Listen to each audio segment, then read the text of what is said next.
Give this tasty recipe a go with our delightful Esterházy cake. Start with almond layers. Whip egg whites until foamy, gradually add sugar and beat to stiff peaks. Gently fold in almond flour, then pipe out 4 rounds. Bake until lightly golden. If needed, trim the warm layers to uniform size and let them cool. For the custard cream, mix sugar with egg yolks.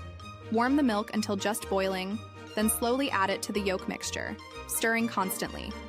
Return to the heat and slowly pour in dissolved cornstarch, cooking until thickened. Cool the mixture, then blend in softened butter and vanilla for a creamy finish.